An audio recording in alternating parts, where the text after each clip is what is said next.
connect with your team, I am going to very firmly tell you that's not where it is. That is not at all what a team page is for. A team page is basically just a billboard for your business and for the products and for the testimonies. But it's not connection building, okay? We are so thankful we have team groups and team pages, but that's not really what they're for. We also want people to have success with a paycheck, which means that your responsibility is to help people make or have a paycheck. And so however that looks for you, I know that I love to help people have a paycheck. If I can get them some kind of a return on the investment that they made in the products, the investment that made in trusting me, that I am doing a good service for them. And so I want to be able to do that. Doesn't mean they have to go gung-ho crazy on the business. It just means that they're getting some money back. They're getting a return. And that's what I want them to have. Return on in a testimony and return in a paycheck. So number 2, be a friend. When people feel like they are liked and cared for, included, valued, trusted, they begin to work with the leader and with each other. So this isn't, like I said, this is not sales. This is about loving people, and you have to be super intentional about that. This is a relationship business. Nobody, no matter what business you do, whether it is network marketing, whether it is banking, whether it is insurance, whether it is being a teacher or a principal or a nurse, all of that is about relationships. And when people understand and know that you care for them, they're going to get on board with whatever it is you're doing. They're going to trust you a lot more. They're going to feel like they're valued. So that's super important. Be a good friend to them. I want you to think about what your worst job was and why you disliked it so much. And then I want you to think about what your favorite job was and why you loved it so much. And I can almost guarantee you that somewhere in there, there's a connection to the relationships of the people that you worked with. I know my very first job, I worked in a greenhouse, and I was at the very bottom of the totem pole, and no, I didn't talk to anybody all day long. I sat there and deadheaded flowers, and when it came to break time, our break room was separate from everybody else's break room. I mean, bottom of the totem pole. I had no relationships. I did not connect with people in the break room or anybody else in the whole nursery, and I hated that job. I did not feel connected, cared about, or valuable. So think about that. My most favorite job is Plexus, and it is because of the relationships. So number 3, good connecting requires energy, requires time. And if you don't have good energy, if you don't have positive energy, if you don't have time, or you're not making time for this, it will affect your business. Good connecting requires coffee dates. It takes time. It requires retreats. That takes time. It requires lunch dates. That takes time. It requires chats on Messenger. That takes time. It requires events. It takes time. It requires recognition. That takes time. Phone calls take time. People are willing to give you their best when you take time for them. And when you treat them like they're valuable and you're giving them your energy and your time, they're going to give you your best. So ask yourself, on a scale of 1 to 10, what kind of energy are you giving your team? Are they getting it all? Or are they getting bits and pieces of you? Because if they're getting bits and pieces, that's probably the return you're getting back from your team as well. So, Brenda, I think you're up next. That was so good. You guys couldn't hear me because I was muted, but I was saying, and yeah, and all this stuff. Just so much of what she said. Isn't she such a wise person and friend and wise businesswoman? When I listen to her, I think, ooh, this girl knows what she's talking about.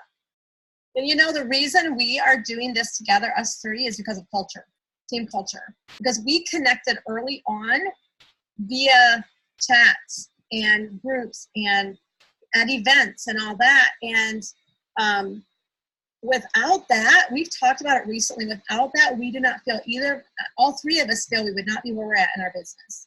So I want you guys to value any friendships you've made and cling to them and keep being that iron that sharpens iron. But I'm getting ahead of myself. Okay.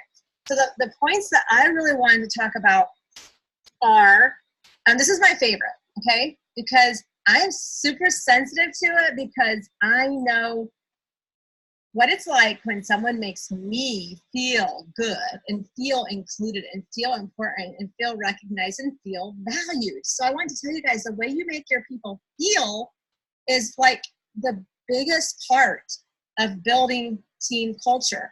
And Wendy touched on that. You guys, that's really what it's all about. People are not numbers.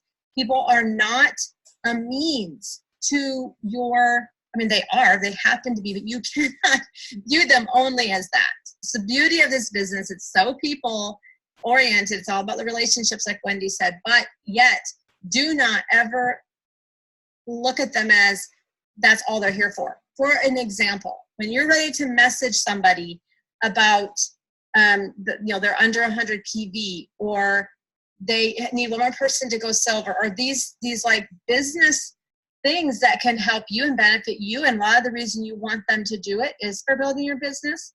Of course, we know ultimately it's going to benefit them, but that's a lot of the reason you're working your business is to build your success. And so you're contacting them and you're reaching out to them. Do you just go, hey, I noticed you're under 100 PV. If you order more, yada, yada. Or do you say, hey, girl, how are you doing? I hope you're having a good week. Do you make them feel good, or do you just get right to the point and they go, she doesn't care much about me, she just cares about my order? You know what I mean? That's the type of thing we have to, and I have started typing out that get to the point message, and I always go back and catch myself and add on, because I'm all like goal oriented and getting it done, and then whoa, like Wendy said, it takes time, it takes energy. You go back and you type in those first 2 or 3 sentences about something that you maybe saw on their Facebook. Hey, it looks like you had a great vacation. I hope to go to Switzerland someday too. And make them feel good and valued and special, and then get to the point of your business message. So the other thing is recognition. It's free. It takes time, energy. Goodness, even Wendy know how making graphics is not my strong point, and it takes me a long time to get one put together, and then I think it doesn't even look good. But you guys know what that's like. Some of you can move out faster than others. But I have committed to that time because I know how much it means to me when I am recognized and given a shout out. And so I want to make people feel special. I mean, it's just huge. And the reason I brought this up for my first point is because when I think back to my first year or two of building my team and of building that culture, I remember purposely wanting to make people feel valued and included. And guys, remember, there's a reason. We are the reason you're able to build a team and build success. So make sure to never forget that. Never take them for granted. Always be thankful for them and let them know that. Okay, so you're going to want to create opportunities for them to get to know each other. People are not just going to automatically seek out people in this business. That rare person will, that type 1 blue go-getter maybe will, but you creating that opportunity is going to bond your people and bond and strengthen your business. That bond is going to strengthen your business.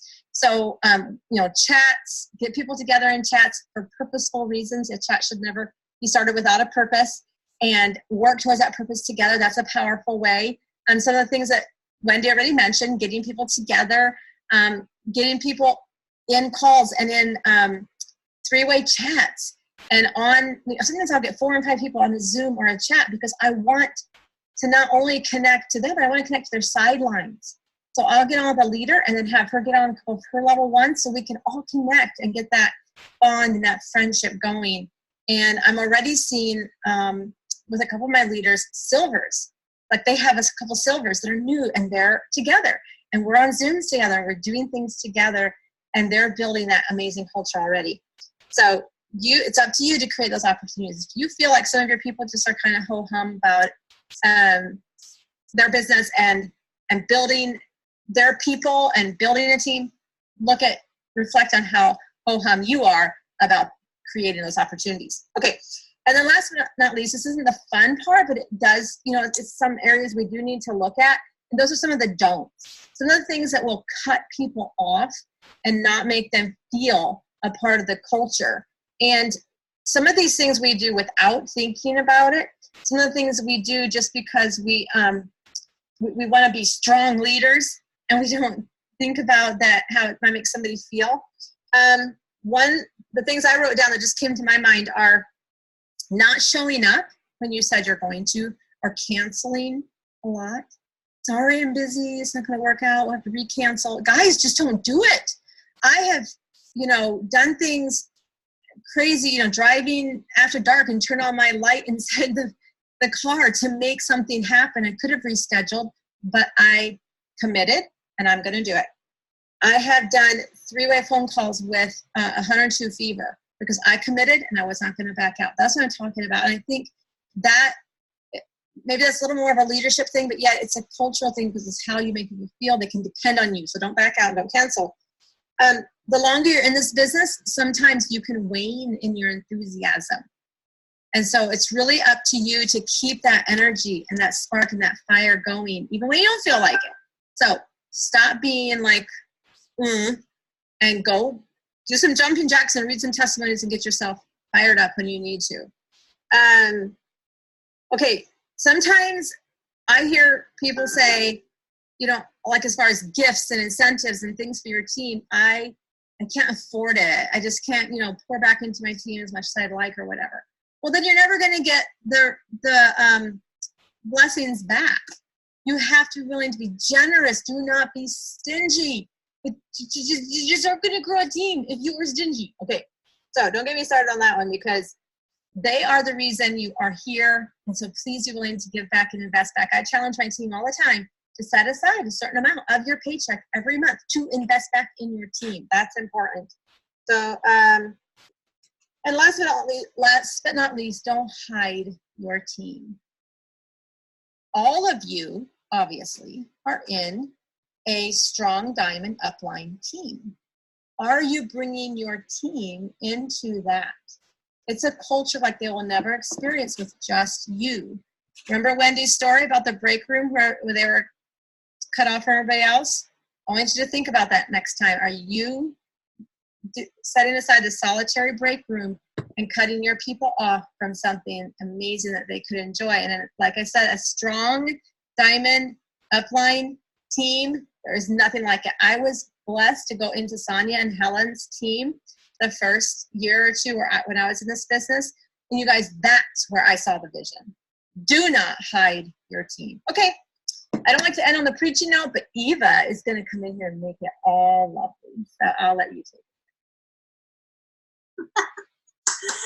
You guys are so funny. I love everything you said, Brenda.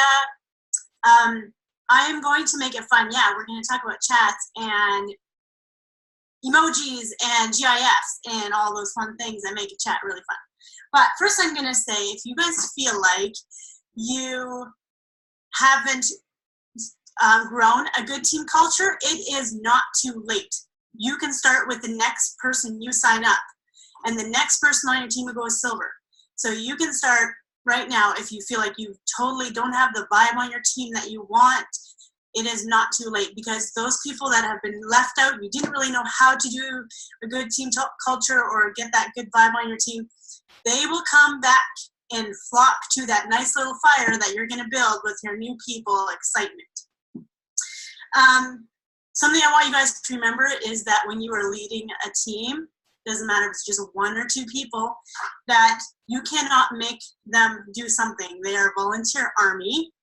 So you have to make them want to do it. And this is where you leading in team culture is going to be really, really big, because in order for them to want to, you have to attract them to it. So what are you doing to make them want to be with you? Is because your team isn't going to work well together unless they love being together. So you're building a team of friends who want to be together, work together, cheer for each other, and just, they can't stand it. they just have to be together, right? So when we just had our gold retreat, which was a couple days ago, Janelle Phillips, who just went Emerald, she told me, my favorite part of this retreat is watching my girls enjoy being together, watching them make friends with everybody else. And that was her favorite part, was just watching that culture that she had created on her team. So we could share so much about team culture and little things the practical things that we do. But it really all starts with you and how you feel about your people and how you love on them and how you appreciate them and how you recognize them, just like Brenda and Wendy already shared. But I want to talk just a little bit about chats, how to make them fun. I really enjoy chats. I make too many chats, according to some people. I love making a fun picture on the top of the chat, so everybody, when they're scrolling through their Facebook Messenger feed thingy, they see right away what chat they're looking for, because it has a fun little picture that goes with it. If you don't know how to do that, I can show you. A lot of people don't know how to do this, and I didn't realize it. So I love a fun picture, so everyone can, as they're scrolling, they right away see, oh, there's my team chat. That's the one I want to talk in right now. I love when you're encouraging people to use the GIFs, you use polls in your chat. Polls are really fun. People love answering questions, gets them engaged. You do not have to talk about Plexus all the time in your chat. Your chats shouldn't always be about work, but getting to know each other. This is your tribe you're going to love on forever. So you don't want to just be business all the time. So this is easy for me to say as a blue, but this is a really good reminder for you guys who don't think of it naturally, that this is a friendship circle that you want thriving and ranking up together all the time. So I just want you guys to use emojis and have fun in your chats and get interacted with each other. This is what I want. This is a challenge I want you to do. I see a lot of serious people in the chats only asking a question that they could go and call customer service, and they're putting in the chat when they could be using it to grow. They could be using it to like engage with their team. They could be using it to invest in their team and invest in them personally and love on them, but they're using it for customer service. So, and I was going to touch on a point that Brenda already did about hiding your team. If you are just keeping a little chat to yourself, these are my people that I control, or I try to get them to do what I want them to do. It's not going to be fun for them. They're not going to want to be there. And they won't ever see the vision of an upline, the bigger vision. They won't ever see their diamond upline or their whatever, ruby upline, whatever it is, they won't ever see them if you're keeping them to yourself. So it is really important that you're including them into the bigger vision. But anyway, that's what I had prepared. Wendy, what else do you want to say? I think that was so good. You guys, a lot of you who are watching this know that on my team page that all of us jewels, we all work together equally. My team page is everybody's team page. I have 2 other diamonds on my team, and our team page is the main one. I don't want to be the exclusive leader of my team. They don't want to be the exclusive leader of their team. We have strengths that can add value to every single person in different ways. And I may not fill somebody's cup, but I know Rachel Anderson might fill somebody's cup, or Ruthie might have something of really importance that she can say in a way that I can't say. If you're not utilizing everybody that has those types of strengths in your team page, you're handicapping your people. You're handicapping them in a really big way. We're blessed, you guys. Eva, Brenda, they're amazing diamonds, and I would love it if they had influence over my team, because I know how much value that they would add. And so I'm just saying, you have like one big team page, and you make sure you are adding people to them, and you are creating vision. It is an amazing billboard. It's a great way to see new faces. It's big. And since we're talking about group pages, I could say, like, there really shouldn't be group pages unless you're Emerald or above. that just gets to be too much to add people to. And again, if you're using it as a communication billboard, that's what chats can be used for. Otherwise, you're limiting vision to your team. So your team should be talking to person to person, on the phone, in a chat, all of that thing. Don't use a group page to talk to your team unless you're at least an Emerald and have 6,000 some people on your team. So anyway, those are just things that we've learned in the 6 years we've been doing this. That's all. We're just imparting our wisdom on the things that we've learned. So, all right, you guys, I just want to thank you all. Congratulations for earning this exclusive team training and sponsoring a new person last month. I am so excited for many of you who are also going to be earning a spot at Leaders Retreat this month as the Leaders Retreat contest wraps up. And who knows, maybe we'll have something special for you next month. All right, you guys, have a wonderful evening, and we will see you next time. Bye-bye.